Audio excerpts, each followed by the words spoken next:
I like what Arizona did. I don't like the team, but I like what they did, and they got the player they wanted in Paris Johnson, and then you had the Colts. They were staying there. They weren't moving up. It felt like they weren't flinching. That they were locked in on. Now, was it whoever was going to be available, or was it going to be we're taking Anthony Richardson? I think the Colts were set on we will take whoever's available. Okay. We'll take one of the guys, whether it was going to be Richardson or Stroud. We're going to take whoever's available. Hey, I'm with you. I like what Arizona did trading down. Paris Johnson's going to look great blocking for Caleb Williams next year because I just don't know that we're ever going to see Kyler. Is Kyler the guy there? I don't think Kyler's the guy what? there. They paid him all this money.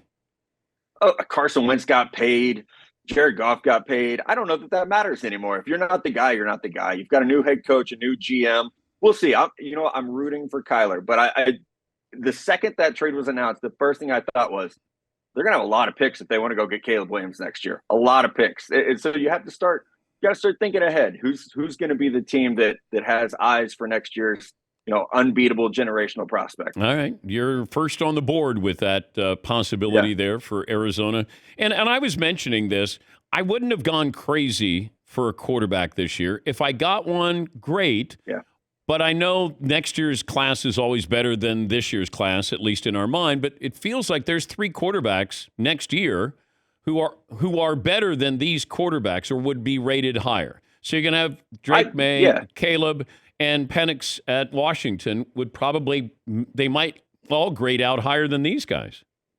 Yeah, and there's always the unknown. There's always the guy that comes from nowhere as well. Maybe Quinn Ewers figures it out of Texas and becomes the guy.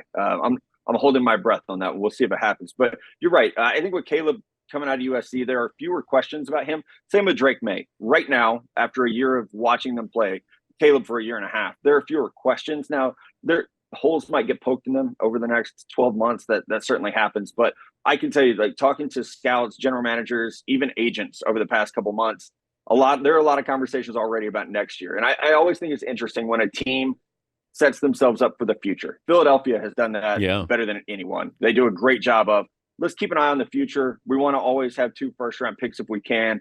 And now Arizona's that team that is really set up for next year if they want to be.